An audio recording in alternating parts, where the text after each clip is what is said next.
So this week's portion begins with the story of Yaakov going now back home. Vayishlach, this is the portion of Vayishlach. He's going back home, and the first thing that he has to do, he has to go back and make up with his brother Esav. So the portion begins, Vayishlach Yaakov malachim al Esav. Yaakov sends angels or messengers to Esav, and he goes and asks him to please to rekindle their friendship and their brotherhood. And there's a story that in the beginning of the portion is like this. The story is that Yaakov has his family cross over the Nar Yavok, this river, and then the Torah tells us like this: Vayivasar Yaakov levado. Yaakov remained alone. Vayavek ish imay ad alesa shachar, and this man struggled with him until the morning, which is very perplexing because it says Vayivasar Yaakov levado. The Yaakov was left alone, which suggests that no one else is there. And then there's someone that's struggling with him and battling with him. And this is the famous episode where Yaakov struggles with something or someone and then is injured in the process. And then in the morning comes this something, leaves him, and he goes then and eventually encounters his brother. So we have to understand what is exactly occurring here, that Yaakov is reaching out to his brother, and before he can finally reach his brother, he has some type of struggle, some type of battle, and through overcoming this battle, he's eventually able to reach his brother. Then the next interesting thing is that afterwards, after that night, it says, the Torah tells us like this: Vayishtachu arza sheva pamim. When Yaakov sees and he's coming closer to Esav the next morning, it says that he bows down 7 times, ad gishtoi ad achiv, until he reaches his brother. Again, a redundancy, ad, until he reaches his brother. So on the one level, the question is, since when does a human being bow down to another human being? Which the Zohar asks, we're going to get into this in a moment. And also, why does it say that he bows down 7 times until he reaches his brother? And when they finally reaches his brother, the Zohar says, when they finally reaches, they both embrace and they kiss each other and they weep. So there's sort of a making up of these two brothers. So understand a little bit what this process is, from Yaakov sending out angels to having some type of struggle to eventually bowing down to his brother and then encountering him, what this represents. So Yaakov and Esav, the Zohar in this week's portion begins telling us that Vayishlach Yaakov malachim, Yaakov sends angels. Rabbi Yehuda says, Ki malachim yitzach l'shmach. Rabbi Yehuda starts and begins and says that every person is born with a Yetzer Hara, which literally translated is a negative inclination, and then then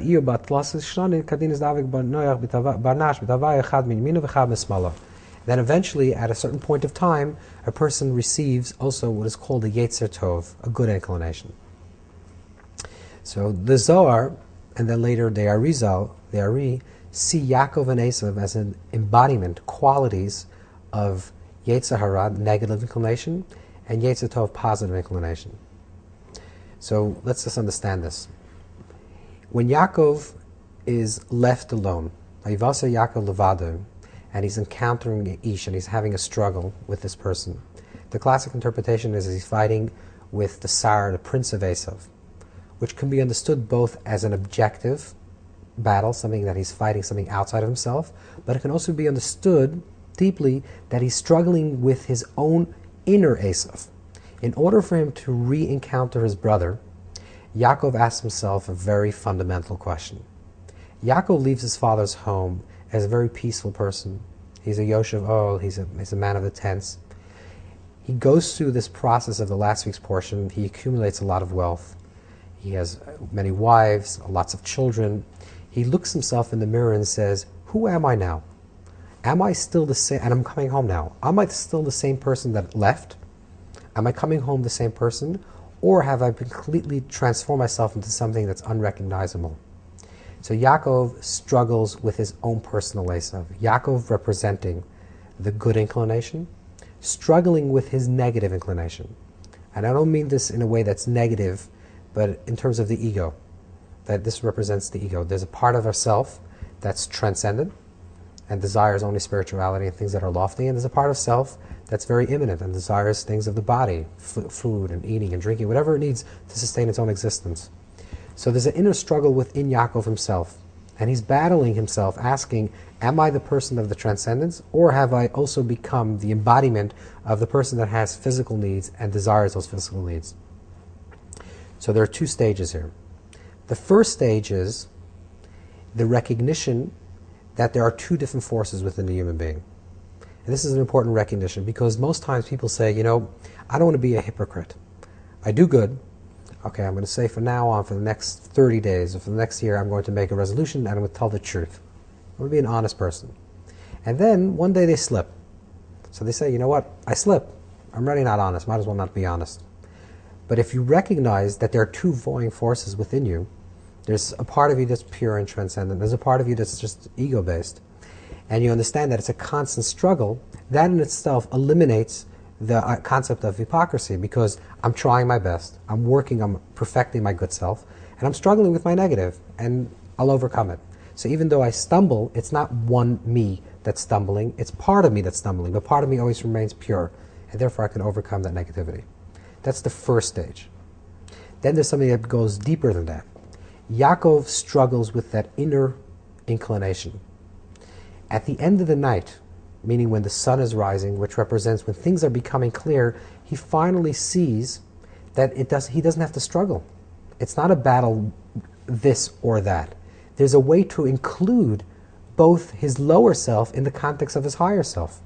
So he turns to his negative self, which is embodiment of the quality of Esav, and says, Barcheni, bless me. I want to receive you. You don't exist as an independent being. Him telling him his own self. You're part of me. And you feed my ego, which allows me to survive, which allows me to eat and to drink and to have a family and to make money, to do whatever I have to do to exist in a physical self. And that's okay. I want to welcome you. I want you to bless me. So when he can integrate that level of self into a holy context, then he's ready to reach his brother. Because now, as the Torah says, he bows down 7 times. So the Zohar says that the bowing down of 7 times is the bowing down to the Shekhinah. So Yaakov is bowing down to the physical Esav, but as the Torah says, ad gishtoi ad achiv, until he reaches his brother. What the Torah is saying is, he's trying to reach the brother within him. He doesn't want to see Esav as an enemy any longer. He's tired of the battle.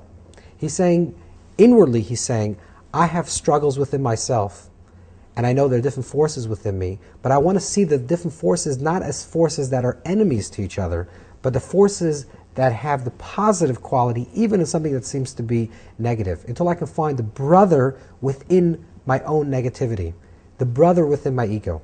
What does that actually translate? And that translates into another form of inner transformation.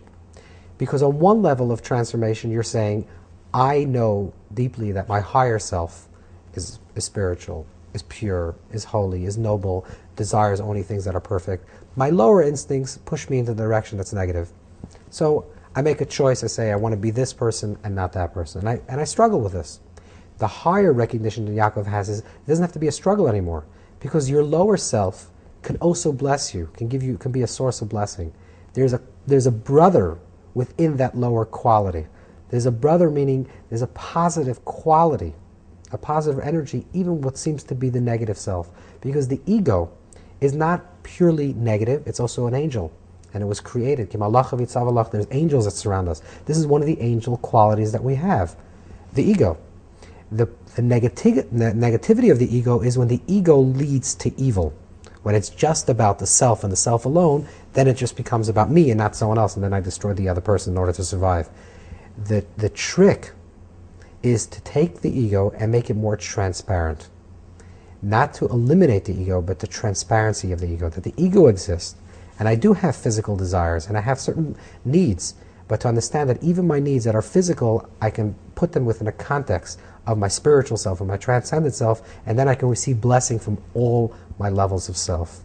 And that's the powerful message of this week's portion.